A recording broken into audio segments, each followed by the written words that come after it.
Thais Gibson is the founder of the Personal Development School. She's a relationship expert, a best-selling author, and a personal development leader. Welcome to the show, Thais. Thank you so much for having me. Grateful to be here with you. Yeah, excited to have you on. Tell us a little bit about your personal life, more about your work, and why you do what you do. Yeah, so I got into this because I guess you could say I had a pretty chaotic childhood myself. And I was always wondering, like, there must be a better way to work through conflict, to learn to communicate more openly and transparently, to have more peace and harmony. And went through a lot of kind of personal relationship struggles as a teenager and just a lot of struggles in general, I would say, really trying to process a lot of childhood and just sort of figure everything out. And then by about 20, 21 years old, I just got really obsessed with learning about the subconscious mind. Somebody told me your conscious mind can't outwill or overpower your subconscious mind. And I thought that was really interesting because that really related to me all those times that I say I'm going to do something differently or change a pattern or a theme. And instead, I would just go back and repeat those same old patterns. And it was like, oh, it's about the subconscious mind. And now this is like almost 15 years ago when, it wasn't nearly as mainstream as it is now. And I just became obsessed with learning. So I did about 13 different certifications, a PhD in pastoral counseling, really tried to bridge neuroscience and psychology with sort of spirituality and see where those overlaps were. And started giving free workshops just because I was really impassioned about the whole topic of the mind. And that just led to a very big practice and a 2-year wait list, and eventually putting content online. And that over time created the personal development school and our YouTube channel and all that good stuff. That is awesome. Just a desire to figure yourself out or not, maybe fix yourself. Yeah, absolutely. Really heal, honestly. I had a lot of dysfunctional patterns and a lot of really unhealthy internal dialogue. I was very cruel and harsh to myself, very extreme standards, a lot of unhealthy habits in my life. And just like feeling like, I'm sure we'll get into some of the attachment stuff, but I was the fearful avoidant attachment style. So in relationships, I was extremely hot and cold. And I know that that was hard for people to be on the receiving end of because there's a lot of mixed messages and mixed signals. But at the same time, I was just so hot and cold internally. Like you want closeness and then you're scared of it. So you're sort of you pinball back and forth. And I just remember growing up thinking, like, oh, I'll never be in a healthy relationship. Like, how does that even happen? Like, how do people even decide they want to do that? And then after doing a lot of rewiring and a lot of leveraging neuroplasticity and neuroscience to change a lot of my brain and my own patterns and fears and triggers and to regulate my nervous system, I've been in an 11-year marriage now with my husband or relationship now with my husband. And yeah, I'm like very peaceful and fulfilled. And so that was through a lot of the work. And then obviously teaching and sharing that helps a lot too. So I definitely appreciate everything you said. And it strikes me that so much of culture optimization today just says we need to be adding in more stuff and you can get to where you want to go. But I feel like if we don't address the things that you're talking about, we can want to optimize and become this great version of ourselves, but we're really missing out on so much of the important work that you're really talking about. Exactly. And so that's a really important part. And that's part of why I got obsessed with all of this because I was like, this is so interesting. You hear all these things. Like you hear, oh, just learn to trust. Oh, just forgive people. Oh, just love yourself. Oh, and we get all of this information. And it's like, well, that would be nice if I could figure out how to actually feel that way. And so, so much of that is your conscious mind, our logical thinking, analytical self is responsible for 3 to 5% of all of our beliefs, our thoughts, our emotions, and our actions. Hmm. Our subconscious and unconscious collectively is responsible for 95 to 97%. And so when we actually want to change, our subconscious is very much our habituated self. When we want to change things in our life, be it a goal or a sleeping pattern or just anything where we feel like we're stuck, especially around our triggers, the things that trigger us, the things that cause us to shut down or run away from things or not take action, or even like self-sabotage is a subconscious issue. It's self-sabotage itself is your conscious mind wanting one thing and your subconscious, who runs the show, saying, no, we're going to go in a different direction. Nobody's consciously waking up and saying, well, I'm going to sabotage my life today. It's an actual experience of our conscious and subconscious being in a form of cognitive dissonance and our subconscious winning. And so it was like, well, this is the key that unlocks everything. And so I really dove deep into studying the fundamental ingredients that really drive our behavior as human beings, which are our triggers and our needs, and how to understand and unpack those things at a subconscious level, and then how to rewire what's not working. So how to rewire our triggers the fears of being abandoned, betrayed, disliked, rejected, trapped, helpless, powerless, disrespected, not good enough, these types of common themes and fears that we bring into our lives and sort of project outwards. How do we rewire or change those things? And then on the flip side, how do we learn what drives us in terms of our needs as a human being and assess those things? Because every single behavior, and we can unpack this in a lot of detail if you'd like, but every single behavior we do all day long is an attempt to get a need met while avoiding a wound. And that is literally the output of our behavior as human beings all the time. So everything we're doing, we're attempting to meet a need, but not paying attention to the wound.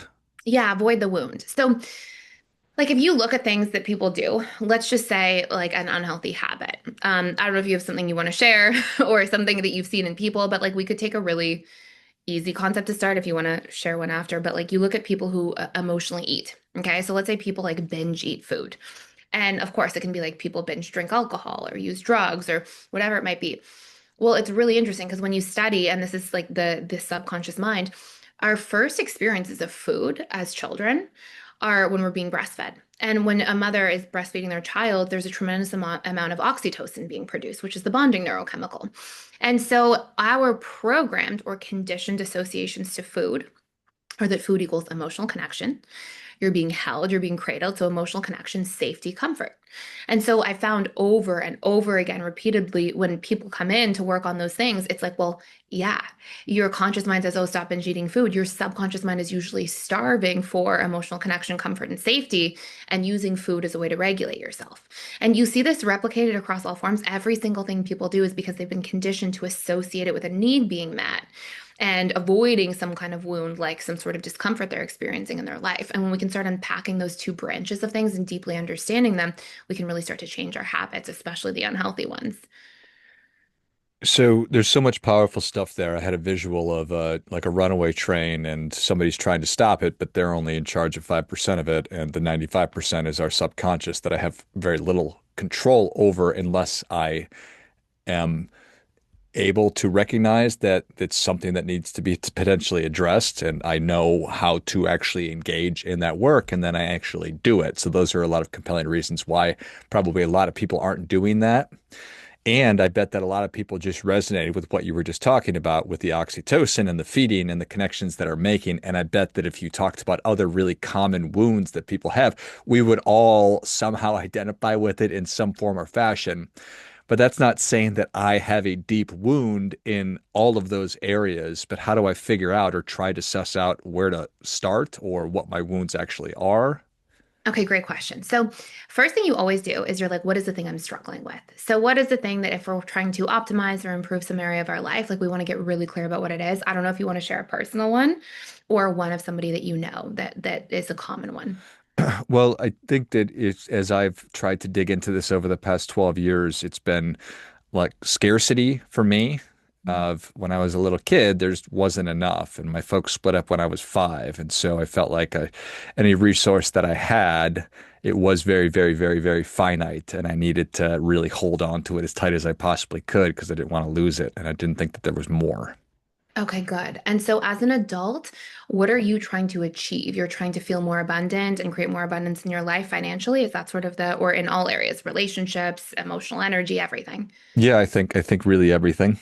Okay, good. So, we start by getting really clear. So, I want to have more abundance in my life. So, why haven't you achieved that yet?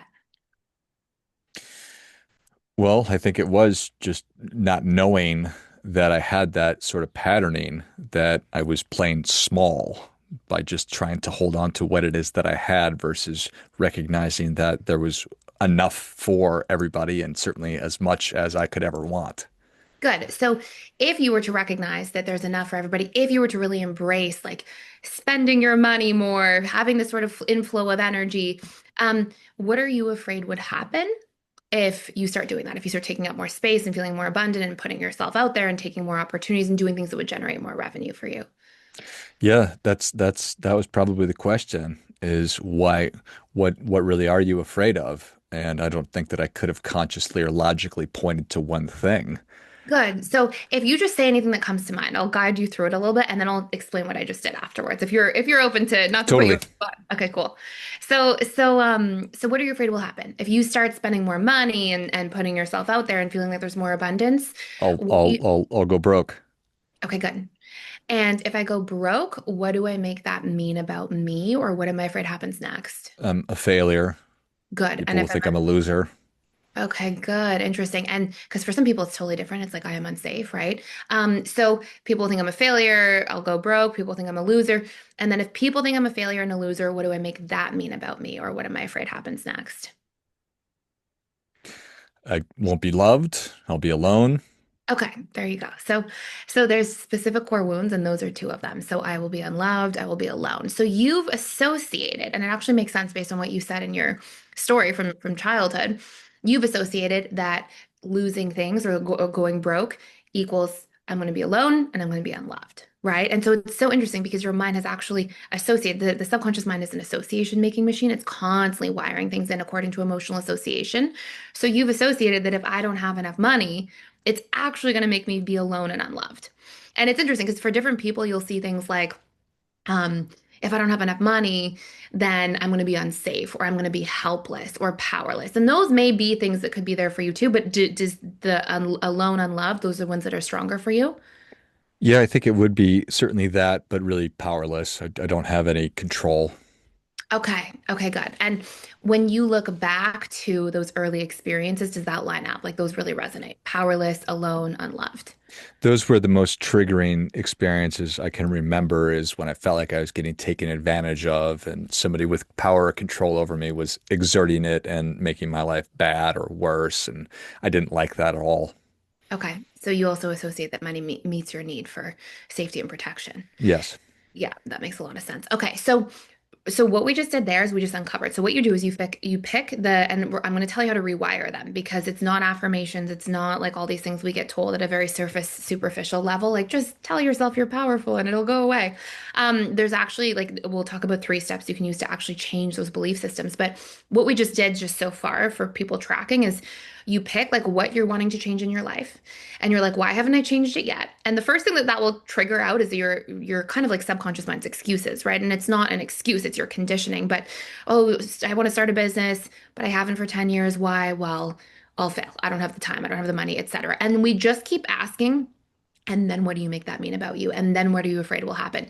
And you'll hit these deep sort of things that you know are themes or patterns in your life, and they're really these big triggers.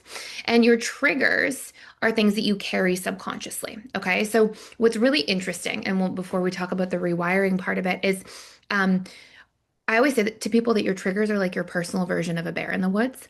If you imagine that you go into the woods tomorrow, George, and you see a bear, and the bear chases you, and thank goodness you run away and you're safe, and the very next day, however, you have to go back into the woods. Well, what do? You're like, the bear's coming. You're bracing for the bear. Every time you hear the trees move, you're like, think the bear is coming. And that's because our mind is wired to hang on to negative things more than positive things. We have a negativity bias.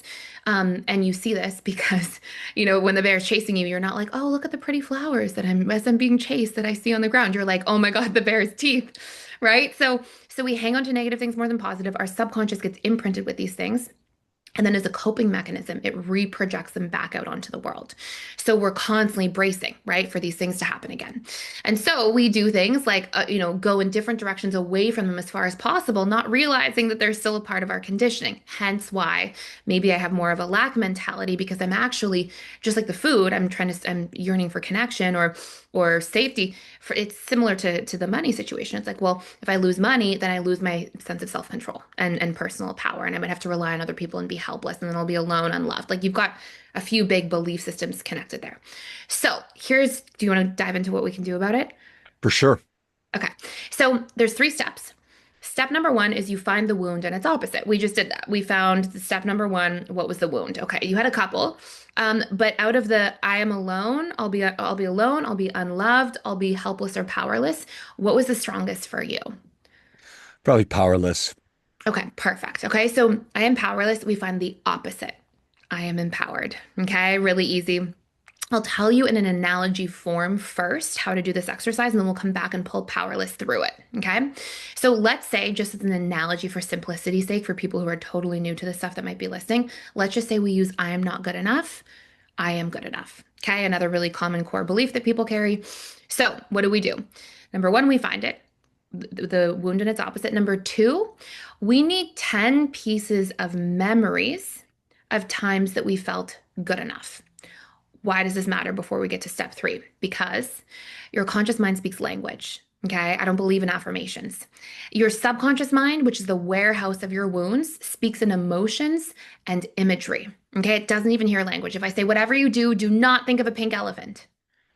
Think of a pink elephant, right? Your conscious mind hears do not, it hears the language, but your subconscious flashed an image of a pink elephant probably before your conscious mind could have any say. Okay. So affirmations don't work because your subconscious is the one that carries the wounds. Nobody consciously wakes up and says, today I'm going to tell myself I feel powerless and not good enough all day and see how I feel. Like nobody's choosing that. So your subconscious doesn't hear language. So we can't just do affirmations. So we go number one, core wound and its opposite. Number two, 10 pieces of memory of times we actually did feel empowered, okay, or good enough, or whatever the opposite of a person's core wound is. The reason we do memory is because every memory is a container of emotions and imagery. If I say, tell me your favorite childhood memory, and you're like, I was playing at the beach with my family, you might see the images of the sand and the ocean and the red bucket as you're building a sandcastle. And we've all seen people when they recall old stories, they smile or they laugh, or if it's a sad one, they cry. And that's because all memory is a container. Your subconscious stores all memory and it's a container of emotions and imagery.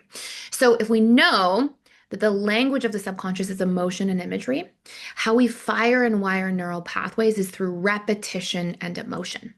So we go core wound and its opposite. I am not good enough. I am good enough. Or I am powerless. I am empowered. And then we come up with 10 pieces of evidence or memory of times we did feel that way. That's leveraging repetition, emotion, and imagery to fire and wire those neural networks at the subconscious level. And then the third thing that we do is we record ourselves saying it out loud and we listen back for 21 days. 21 days is the period of time that neuroscience tells us it takes to really fire and wire neural networks that are strong enough that they're very likely to stick.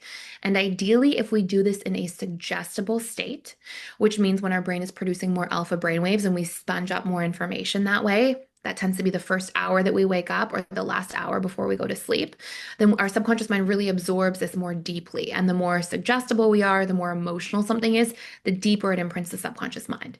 So in summary, we find the core wounds that are really blocking us in our life. And rather than trying to just, will our way through it, which will never work because your conscious mind can't outwill your subconscious mind, we then go into this exercise. Core wound and its opposite. I am powerless, I am powerful or empowered. 10 times I felt personally empowered in my life, 10 to 15 times I felt that way. Record it down, then listen back in the first hour that I wake up or last hour before I go to bed, where my brain's really soaking up that information. And when I'm listening, I have to very much focus on visualizing those times and feeling about it. And what I'm doing is I'm firing and wiring those neural networks at a subconscious level. We've actually taken 60,000 people through this. And people who completed this for their full 21 days and didn't miss a day, they actually stuck to it, okay, had a 99.7% NPS score, a success score with this actual exercise in removing and eliminating core wounds. It's something I've personally done on myself, taken tens of thousands of people through, and it really, really works. Well, that's a really, really, really powerful thing. So thank you for sharing the framework because I'm such a fan of making fun of Nike for a great slogan of just do it. But if I don't know how to do it, I can't just do it. I couldn't Um, agree more. Very true.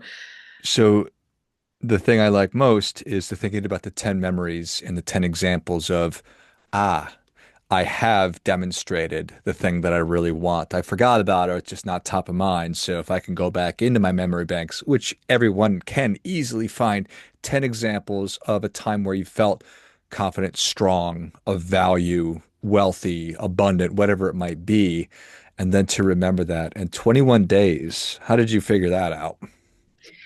So much of the neuroscience research tells you that. The first place I learned about it was in actually a year-long hypnotherapy certification, and they talk to you about it's called post-hypnotic suggestions. You do 21 days of them after a hypnosis session. I started there in my career, and then I just thought that like working with people in hypnosis, the longer I did it, the more strange I felt it was. I felt like it was like give the man a fish instead of teach a man to fish. So I was like, and people come in, they pay all this money for a single hour of hypnosis, they leave, they don't really know how they arrived there, how they got their breakthrough. And then they still have to go and do 21 days of this post-hypnotic suggestion, which was too affirmation based. So between that and then learning more from a neuroscience perspective about how our neural pathways, how neurogenesis works and how neuroplasticity works, it was like, okay, this is actually the game plan. So sort of created that tool from a hybrid of those different studies. Nice. All right. So recording and listening for 21 days, is it just me recapping those 10 memories? Saying, I remember when I was, 15 years old that I won a wrestling tournament and that made me feel that made me feel strong, or that I overcame this obstacle and Exactly. So you would pick things like times that you had personal power, irrespective of anything to do with money, because yours was linked to money. So how I was powerful and or personally empowered, and you can even pull it into characteristics that make me a powerful person to be able to generate more revenue, generate more abundance, be okay to survive in that particular manner. And so you're pulling like specific times that you felt empowered, powerful, and the more specific you get, the more emotion comes with it. So, for example, if you say, oh, let's say somebody's doing I am unloved, and they say, I am loved, and they say, my kids love me, my mom loves me, my dad loves me, that's not as deep as saying, like, I know my daughter loves me, for example. I don't have kids yet, but I know my daughter loves me because when I come home from work and I open the door and I see her face and her eyes light up when she greets me and she gives me a hug, like, that's so specific and it evokes more emotion. And emotion, which is really interesting. We still want that 21 days of repetition. It's a really good kind of gold standard for building neural networks. But um, what's really interesting is that everybody's had the experience, usually in more negative times, of you may not have had a wound at all or a belief at all. And something so tremendously emotionally strong can actually imprint the subconscious mind right away. So it can actually bypass our 21 days if it's super emotional. For example, let's say Bob feels very safe driving in a car, no problem. God forbid, poor Bob, he gets in a car accident one afternoon and he goes to get in his car next day and his hands shake, right? So because something is so emotional at the time when he gets in this accident, emotion is part of how we encode memory and encode our programming. The more deeply emotional something is, the deeper it imprints. So we still want to stick to the 21 days. I always tell people it's a gold standard because some people try to do the exercises and they feel great at day 13 or 14. They're like, I don't think I have this powerless core wound anymore. I think I feel free of it now. But you really want to stick to it. Keep using repetition and emotion. Keep focusing on the memories that you've put and feeling about it as much as possible. I love it. You've come this far. It's been 13 days. Just go for 8 more. Come Yes, on. exactly. Well, Thais, thank you so much for coming on. Where can people learn more about you? How can they engage with you? What's the best way to learn more? So I'm at the Personal Development School. So it's you can go to personaldevelopmentschool.com. We actually have a free quiz there that tells you all about your personal wounds and how to find them. It gives you a really in-depth report. It's based on your attachment style and what kind of conditions and programming you picked up from your own childhood experiences and how that will sort of yeah, there's a very in-depth report there. And then I put daily content out on YouTube, which is Thais, Thais, Gibson dash Personal Development School, and on Instagram at the Personal Development School. Excellent. Thank you Well, so much for having me too, oh, by for the way. sure. Yeah, But this has been wonderful. I love frameworks and steps, and this is very easy to follow. And with the resources that you just talked about on the website, I think that that's such a wonderful starting point. So, appreciate you coming on. And if you enjoyed as much as I did, so tell you your appreciation, share today's show with a friend who also appreciates good ideas. Go to personaldevelopmentschool.com and take that quiz on your different attachment styles and get the report. And I think that that'll give you a great track to run on. And you can also find Thais on Instagram and YouTube. And I will certainly link all of those in the notes of the show as well. Thanks again, Thais. thank you so much. Till next time, remember, do your part by doing your best.